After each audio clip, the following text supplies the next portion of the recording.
നിക്ക്.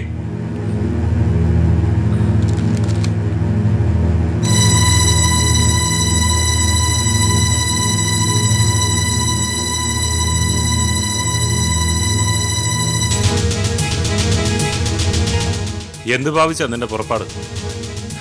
എനിക്കും ജീവിക്കണം. അതിനുള്ള വഴികൾ നോക്കുന്നു. ആങ്ങളുടെ കയ്യിലെ കളിപ്പാവയാകാനും ഭർത്താവിന്റെ അടിമയാകാനും ഇനി എന്നെ കിട്ടില്ല. ഞാൻ എന്നാ നിന്നെ കളിപ്പാവയാക്കിയത്? മറിച്ച് നിന്റെ കയ്യിലെ കളിപ്പാവയായിരുന്നു ഈ അണ്ണൻ. അതല്ലേ സത്യം? ഇന്ന് ഞാനൊരു ഭാര്യയാണ്. അണ്ണൻ കളിക്കുട്ടിയെ കൊണ്ട് നടന്ന കൊച്ചുകുട്ടിയല്ല. ആ സത്യം അണ്ണൻ മറന്നു. ഞാനൊന്നും മറന്നിട്ടില്ല. നീ നെഞ്ചി കൈവച്ച് പറ, നിന്റെ ഏതെങ്കിലും ഒരു ആഗ്രഹം സാധിച്ചു തരാതിരുന്നിട്ടുണ്ടോ ഈ അണ്ണൻ? ബാലുവിനെ പോലെ നീ ആഗ്രഹിച്ചിട്ടല്ല ഞാൻ പ്രൊസീഡ് ചെയ്തത്. അവൻ എന്നെ സ്നേഹിക്കുന്നില്ലെന്നും ജസ്റ്റ് ഫ്രണ്ട്സ് ആണെന്നും പറഞ്ഞപ്പോ തെറ്റായ മാർഗത്തിലൂടെ അവനെ കൊണ്ട് സമ്മതിപ്പിച്ചതും നിനക്ക് വേണ്ടിയായിരുന്നില്ലേ? അതിനുശേഷം പക്ഷെ അത്യാഗ്രഹം അണ്ണന്റെ സ്നേഹിതനായി മാറി. എന്റെ ഭർത്താവിനെ കബളിപ്പിച്ച് ലക്ഷങ്ങൾ തട്ടിയെടുത്ത് സ്വന്തം കമ്പനി തുടങ്ങി. ഹേമേ, ബാലുവിന്റെ കമ്പനി നോക്കി നടത്താനുള്ള കഴിവ് അവനില്ല. വിശാലാക്ഷി അമ്മകളുടെ ഒരു ഷാഡോ മാത്രമാണ് അവൻ. നിനക്കെന്നെ വിശ്വാസമില്ലെങ്കിൽ ഈ ജീവിതകാലം മുഴുവൻ മഹാഭാരതത്തിലെ ഭീഷ്മരെ പോലെ ഞാൻ വിവാഹമേ കഴിക്കാതിരിക്കാം. എന്റെ എല്ലാ സ്വത്തുക്കളും നിന്റെ ഭർത്താവിന്റെ കമ്പനിയിൽ നിന്ന് ഞാൻ കട്ടെടുത്തു എന്ന് നീ വിശ്വസിക്കുന്ന സമ്പത്തും നിന്റെ കയ്യിൽ തന്നെ വന്നു ചേരും.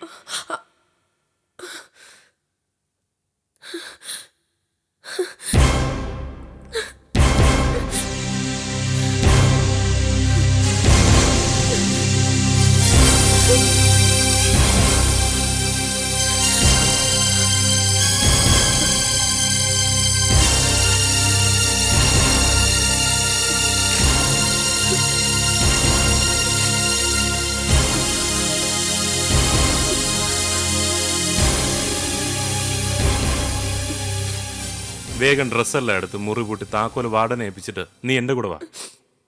ബാലു നിന്റെ ഭർത്താവാണെങ്കിലും അന്യനാണ്. പക്ഷെ ഞാൻ നിന്റെ രക്തമാണ്. നീ പറയുന്ന അനുസരിക്ക്.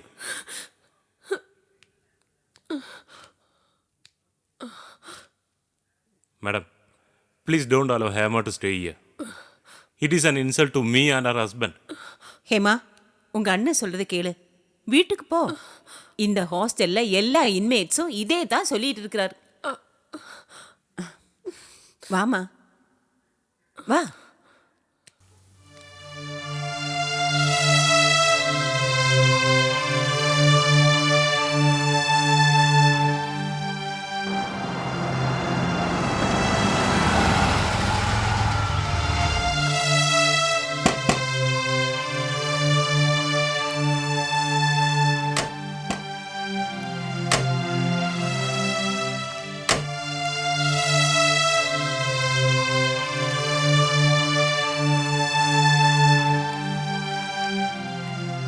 നീ ഇനി എങ്ങോട്ടും പോകണ്ട. ഇത് നിന്റെ വീടാ. ബാലു പാട്ടും പാടി വന്ന് നിന്നെ തിരിച്ചു വിളിച്ചോണ്ട് പോകും. ആ കാര്യത്തിൽ ഒരു സംശയവും വേണ്ട. അതൊക്കെ അണ്ണന്റെ തോന്നലാണ്. ബാലുവിന്റെ പെറ്റ തള്ളയാണെന്നും പറഞ്ഞ് അവകാശം സ്ഥാപിക്കാൻ വന്ന സ്ത്രീയോട് പോലും അടങ്ങാത്ത വെറുപ്പാണ്. എങ്ങനെയെങ്കിലും വളർത്തമ്മയെ കണ്ടുപിടിച്ച് തിരിച്ചു കൊണ്ടുവരണം എന്നാണ് ബാലുവിന്റെ ആഗ്രഹം. അതൊന്നും നടക്കുന്ന കാര്യമല്ല.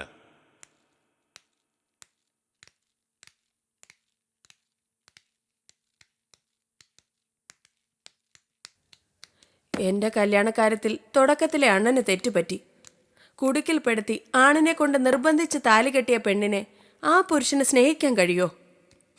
ഭാര്യ ആയതിനു ശേഷം അവൾ എത്ര വിശ്വസ്തയായി ജീവിച്ചാലും ഭർത്താവ് അവളെ സംശയത്തോടു കൂടിയേ നോക്കൂ. അങ്ങനെ ഒരു ദാമ്പത്യം കൊണ്ട് രണ്ടുപേർക്കും നേട്ടമില്ല. കോട്ട ഉണ്ട് താനും. നീ എന്താ പറഞ്ഞു വരുന്നത്? ബാലു ഈ വീട്ടിൽ വന്ന് എന്നെ വിളിച്ചോണ്ട് പോകുന്നു ഞാൻ വിശ്വസിക്കുന്നില്ല. പിന്നെ ഹോസ്റ്റലിൽ ഒരു സീൻ ക്രിയേറ്റ് ചെയ്യണമെന്ന് കരുതി മാത്രമാണ് ഞാൻ ഇന്ന് അണ്ണൻ്റെ കൂടെ വന്നത്. ഒരു തൊഴിലും ചെയ്യാതെ ഉണ്ടു ഉറങ്ങി ഇവിടെ ജീവിക്കാൻ ഞാൻ തയ്യാറല്ല.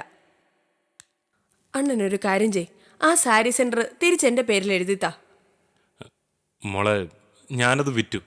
സത്യം. ചിദംബരം ചെട്ടിയാരുടെ മകൾ സൗമ്യക്ക്. ഓ, ഇപ്പൊ കാര്യം പിടികിട്ടി. അണ്ണ സൗമ്യ കല്യാണം കഴിക്കാൻ തീരുമാനിച്ചു.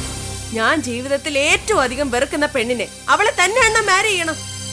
വിവാഹശേഷം എന്നെ അവളെ കൊണ്ട് തല്ലിക്കണം. ഹേമേ, പറഞ്ഞു കാട് കയറാതെ. ഞാൻ സാരി സെന്റർ അവക്ക് വെറുതെ കൊടുത്തതൊന്നുമല്ല. ഞങ്ങളുടെ കല്യാണത്തെ പറ്റി ഞാനൊരു ഫൈനൽ ഡിസിഷൻ എടുത്തിട്ടുമില്ല. മോളു വന്നോ? മുത്തശ്ശി, പിന്നെ എണീറ്റ് വന്നോ? ആ കട്ടിലിൽ നിന്ന് എഴുന്നേക്കരുന്ന് ഞാൻ ഇന്ന് രാവിലെ പറഞ്ഞല്ലേ. എടാ, ഞാൻ നിന്റെ മുത്തശ്ശിയോ അതോ നീ എന്റെ മുത്തശ്ശനോ? നാശം. 91 വയസ്സായിട്ടും കാലൻ എന്താ ഇവരെ മാത്രം അന്വേഷിച്ചു വരാത്തത്? നീ ഇവിടെ ഉള്ളതുകൊണ്ട്. ഒരു കാലം ഉള്ളിടത്ത് വേറൊരു കാലം വരുമോ? നീ ഈ വീട്ടിൽ നിന്ന് ഇറങ്ങിപ്പോ, അടുത്ത ദിവസം തന്നെ യഥാർത്ഥ കാലം വന്ന് എന്നെ കൊണ്ടുപോകും.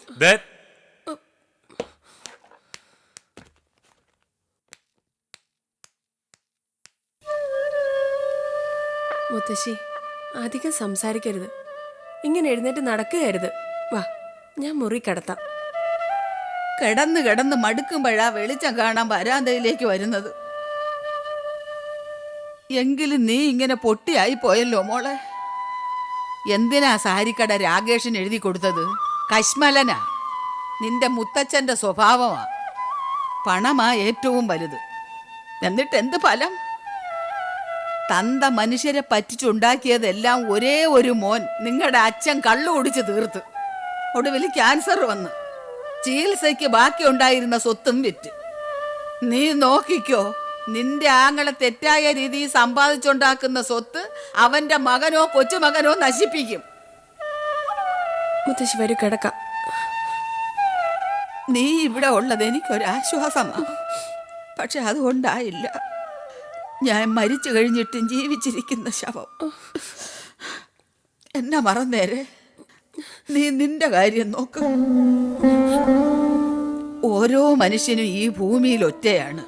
മറ്റുള്ളവരെന്നും നമ്മളെ താങ്ങിക്കൊള്ളുമെന്ന് നമ്മൾ വെറുതെ മോഹിക്കുന്നു. ആ മോഹം വ്യാമോഹമാണ്. നിനക്ക് നീ മാത്രം, എനിക്ക് ഞാൻ മാത്രം. അതാണ് സത്യം.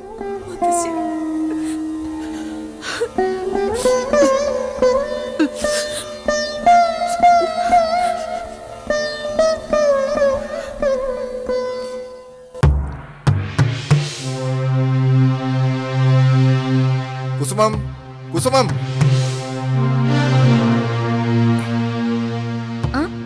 എന്താ ഇത്ര പെട്ടെന്ന് തിരിച്ചു വന്നത്? ബാങ്കിൽ നിന്ന് മാനേജർ 2-3 പ്രാവശ്യം വിളിച്ചിരുന്നു. പിന്നെ ചെന്നൈയിൽ നിന്നൊരു രാംചന്ദ് നാഗ്പാൽ വിളിച്ചിരുന്നു. ഇനി പലരും വിളിക്കും. അതിൽ അത്ഭുതപ്പെടാനൊന്നുമില്ല. ഒന്നും നിനക്കറിയാത്തതല്ലോ. വലിയ തുക കൊടുത്ത റേഞ്ചിൽ കള്ളിന്റെ വിൽപ്പന പ്രതീക്ഷിച്ചതിൽ പകുതി പോലുമില്ല. ബാങ്കിൽ ഉടനെ 60 ലക്ഷമെങ്കിലും അടച്ചേ പറ്റൂ. അവര് ഓവർ ഡ്രാഫ്റ്റ് അക്കൗണ്ട് ക്ലോസ് ചെയ്യണമെന്നാണ് പറയുന്നത്. രാംചന്ദ് നാഗ്പാലിന് 3 മാസമായി ഇൻട്രസ്റ്റ് പോലും കൊടുത്തിട്ടില്ല. എനിക്ക് വിശ്വസിക്കാനേ പറ്റുന്നില്ല. ഇത്ര പെട്ടെന്ന് പൈസ എല്ലാം പോവാൻ എന്താ കാരണം? സത്യം പറയേ, മോളുമായും കൊച്ചുമോളുമായി അടുത്തു കഴിഞ്ഞപ്പോ പെട്ടെന്ന് അങ്ങനെ ലക്ഷങ്ങൾ കാണാതായത് എങ്ങനെയാ? ഇതിലും വലിയൊരു വീട് രഹസ്യമായി പ്രഭയുടെ പേരിൽ വാങ്ങിക്കാണും. എന്നിട്ട് അച്ഛനും മോളും ഒത്തുകളിക്കുക എന്നെ പറ്റിക്കാൻ. കൊച്ചു വാടക വീട്ടിൽ താമസിച്ചുകൊണ്ട് ആ വലിയ വീട് വാടകയ്ക്ക് കൊടുക്കാനാണോ പ്രഭയുടെ പ്ലാൻ? അടിവെച്ചതാണല്ലോ. പ്രഭയ്ക്ക് ഞാൻ വീട് വാങ്ങിക്കൊടുത്തു പോലും. ആദ്യമായി എനിക്കുണ്ടായ കൊച്ചുമോക്ക് ഞാനൊരു പണമിട സ്വർണം പോലും വാങ്ങിക്കൊടുത്തിട്ടില്ല. എന്നിട്ട് പറയുന്നത് കേട്ടില്ലേ, ഞാൻ എന്റെ മോക്ക് വീട് വാങ്ങിച്ചു കൊടുത്തെന്ന്. പിന്നെ ഇത്ര പെട്ടെന്ന് പൈസ അല്ലേ എങ്ങോട്ട് പോയി? നിന്റെ അച്ഛന്റെ 16 അടിയന്തരത്തിന് ചെലവാക്കി. എടേ, ഈ വീട് ഞാൻ പ്രഭയ്ക്ക് വേണ്ടി വെച്ചതാ. അത് നീ തട്ടിയെടുത്തില്ലേ? അബ്കാരി ബിസിനസ് ചൂതുകളി പോലെയാ. പണം വരും, അതുപോലെ തന്നെ പോവുകയും ചെയ്യും. എനിക്ക് മാസം തോറും വന്നുകൊണ്ടിരിക്കുന്ന നഷ്ടത്തിന്റെ കണക്ക് വല്ലതും നിനക്കറിയോ? നീ എങ്ങനെ അറിയും? എന്നെ പിടിച്ചു കൊലിക്കാൻ ലക്ഷങ്ങൾ പൊഴിഞ്ഞു വീഴുന്നല്ലേ നിന്റെയൊക്കെ വിചാരം? രാജേട്ടൻ എന്തൊക്കെ പറഞ്ഞാലും ഇതിലെന്തോ കള്ളക്കളി ഉണ്ട്. എന്റെ ലാഭനഷ്ട കണക്ക് നിന്നെ ബോധ്യപ്പെടുത്തേണ്ട ചുമതലയൊന്നും എനിക്കില്ല. ഞാൻ വന്നത് ഈ വീടിന്റെ ഡോക്യുമെന്റ് എടുക്കാനാ. ഇന്ന് വൈകിട്ട് 5 മണിക്ക് മുമ്പ് എനിക്കത് ബാങ്കിൽ കൊടുക്കണം. കൊളാട്രൽ സെക്യൂരിറ്റി ആയി. എങ്കിലേ അവർ ഓവർ ഡ്രാഫ്റ്റ് തുറന്നു തരൂ. വേഗം പോയി വീടിന്റെ ആധാരം എടുത്തു കൊണ്ടുവാ. എന്റെ വീടിന്റെ ആധാരം പണയം വെക്കാനോ? കൂടുതൽ നഷ്ടം വന്ന് ആ ബാങ്കുകാർ ഈ വീടങ്ങ് കൊണ്ടുപോയാലോ? 30-40 ലക്ഷം മുടക്കിയല്ലേ പ്രഭയുടെ കല്യാണം നടത്തിയത്. ആ പ്രസാദ് ഇപ്പൊ നല്ല നിലയിലല്ലേ? പ്രഭയുടെ അഹങ്കാരം കൊണ്ടല്ലേ ആ ബന്ധം തകർന്നത്. എനിക്കും ഉണ്ടൊരു മോള്, അവൾക്കും വേണ്ട ഒരു കല്യാണം. അവളെ കെട്ടാൻ വരുന്ന പയ്യന് സ്ത്രീധനമായിട്ട് അച്ഛന്റെ പൊളിഞ്ഞ കള്ളുഷാപ്പുകളിൽ നിന്ന് ഒഴിഞ്ഞ കുറെ കള്ളുകുപ്പികൾ എടുത്ത് കൊടുത്താൽ മതിയോ? ഈ വീടിന്റെ ആധാരം പണയം വെച്ച് ഇനി കള്ളു കച്ചവടം നടത്തണ്ട. എന്റെ പണം കൊണ്ട് ഞാൻ വെച്ച വീട്. നീ ആരാണടി ആധാരം തരാനും തരാതിരിക്കാനും? രാജേട്ടൻ എന്തു പറഞ്ഞാലും ഈ വീട് ഇപ്പൊ എന്റേതാ, ആധാരവും എന്റേതാ. ഞാൻ എന്റെ കസ്റ്റഡിയിലിരിക്കുന്ന ഡോക്യുമെന്റ് തന്നിട്ട് ദീപാവലി കുളിക്കാന്ന് രാജേട്ടൻ സ്വപ്നം പോലും കാണണ്ട. ഷെൽഫിന്റെ താക്കോൽ എടുക്കടി. ആധാരം ഷെൽഫിലില്ല. ഷെൽഫിലില്ലേ? പിന്നെ ഇത് എവിടെ പോയി? ഞാനത് എന്റെ ആഭരണങ്ങളുടെ കൂടെ ബാങ്ക് ലോക്കറിൽ വെച്ചിരിക്കുക. ഏത് ബാങ്കിൽ? സ്റ്റേറ്റ് ബാങ്കിൽ. എന്നാ വേഗം വേഷം മാറി എന്റെ കൂടെ വാ. ആ ലോക്കറിന്റെ കീ എടുത്തോ. ലോക്കറിന്റെ താക്കോൽ എന്റെ കയ്യിലില്ല. ഞാനത് അണ്ണനെ ഏൽപ്പിച്ചിരിക്കുക. ഞാൻ പറഞ്ഞല്ലോ, ഈ വീടിന്റെ ആധാരം തരില്ല, തരില്ല, തരില്ല.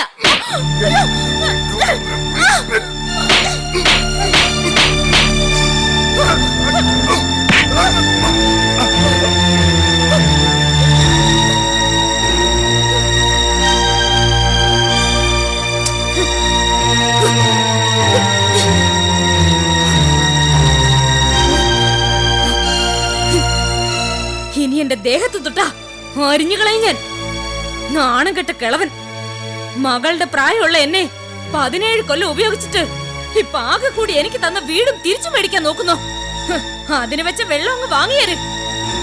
ദേ, ഒരടി ഇനി മുന്നോട്ട് വെച്ചാ ഞാൻ എന്റെ അണ്ണന് ഫോൺ ചെയ്യും. അണ്ണനും അണ്ണന്റെ റൗഡുകളും വന്ന് ഇയാളെ തുണ്ടം തുണ്ടമായി വെട്ടി എരിഞ്ഞ് തെങ്ങും കുഴിയിലിടും. എന്റെ അണ്ണൻ 5 സ്റ്റാർ ഹോട്ടലിൽ താമസിക്കുന്ന വലിയ വമ്പന്മാർക്ക് പെണ്ണുങ്ങൾ എത്തിച്ചു കൊടുക്കുന്ന സിറ്റിയിലെ ഏറ്റവും വലിയ പിമ്പ്. എടീ, വാറ്റുചാരായം മാത്രം കുടിച്ചു നടന്ന അവന് ആദ്യമായി വിസ്കി വാങ്ങിച്ചു കൊടുത്തത് ഞാനാ. അവൻ ആദ്യമായി ഒരു നല്ല ഷർട്ട് ഇട്ടതും ഞാൻ വാങ്ങിച്ചു കൊടുത്തിട്ടാ. പിന്നെ അവൻ്റെ റൗഡികൾ, എൻ്റെ എച്ചിൽ ചോറ് തിന്നു വളർന്ന നായ്ക്കൾ. വിളിക്കടി നിന്റെ ആങ്ങളയെ. നിന്റെ തന്തയെ കൂടി വിളിക്കാമായിരുന്നു, പക്ഷെ നിവൃത്തിയില്ലല്ലോ. അങ്ങനെ ചത്തുപോയില്ലേ? ഇറങ്ങി പോടാ കിളവ എന്റെ വീട്ടിൽ നിന്ന്. ഇല്ലെങ്കിൽ ഇന്ന് നിന്റെ അവസാനോ തീർന്നുവല്ലോ. ഇതെന്റെ വീടാ. ഈ വീട്ടിൽ കാല് കുത്തിയാ ആ കാല് ഞാൻ വെട്ടും.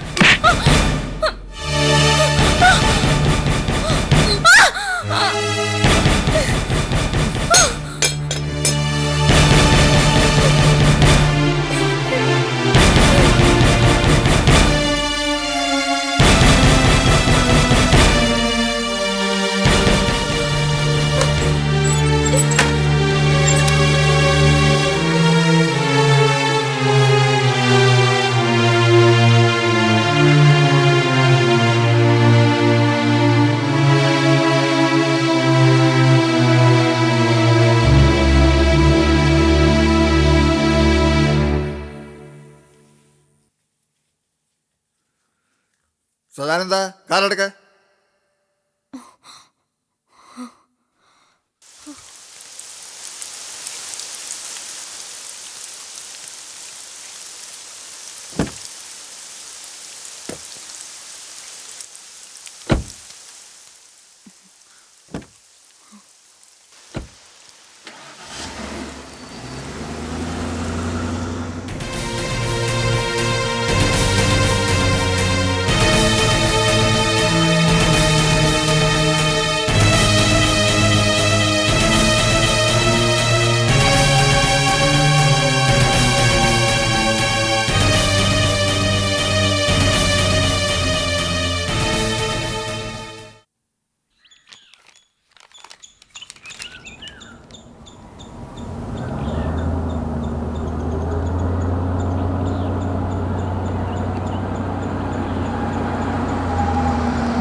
ആ തന്നേക്ക്.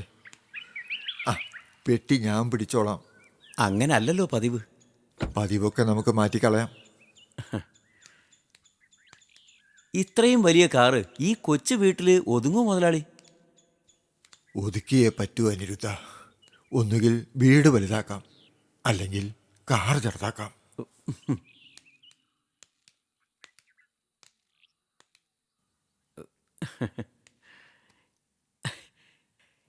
എങ്ങോട്ടോ യാത്ര പോകാനുള്ള തയ്യാറെടുപ്പാണല്ലേ? അതിനു മുമ്പ് മോളെയും കൊച്ചുമോളെയും കാണാൻ വന്നതായിരിക്കും. യാത്ര തന്നെ, പക്ഷേ തുടക്കമല്ല. ആ,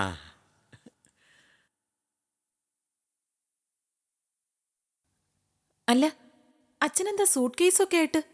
ഞാനിവിടെ താമസിക്കാൻ വന്നതാ. എന്താ, നിനക്ക് വല്ല ബുദ്ധിമുട്ടുണ്ടോ? ബുദ്ധിമുട്ടോ? എനിക്കോ? എന്റെ കുഞ്ഞിന്റെ രണ്ടപ്പൂപ്പന്മാരും എന്റെ കൂടെ താമസിക്കുന്നതിൽ പരം എനിക്കൊരു ഭാഗ്യം വരാനുണ്ട്. അല്ല, അത്രയും വലിയ വീട്ടിൽ താമസിച്ചിട്ട് ഈ ചെറിയ സൗകര്യങ്ങളിൽ അച്ഛൻ എങ്ങനെ താമസിക്കുന്ന വിചാരമാണ് എനിക്ക്. വലിയ വീടുകളിൽ താമസിച്ച അച്ഛനെ മാത്രമേ എൻ്റെ മോള് കണ്ടിട്ടുള്ളൂ. അച്ഛൻ്റെ തുടക്കം ഒരു കൊച്ചു കുടിലിൽ നിന്നായിരുന്നു. നിന്റെ ഭർത്താവിൻ്റെ ഭാഷയിൽ പറഞ്ഞാൽ ചെങ്കൽച്ചോളച്ചേരിയിലെ കുടിൽ. മുതലാളിയാ പെട്ടി ഞാൻ നട്ടെ.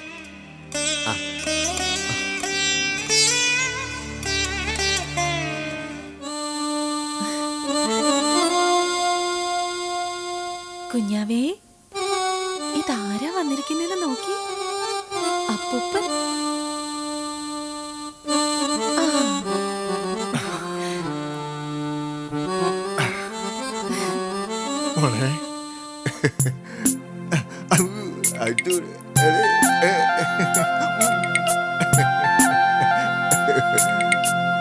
മോളെ, മോളെ, മോളെ, മോളെ മുത്തച്ഛനാണേ. മോളോ, മോളെവിടെ? അയ്യോ, എന്താ? എടേ,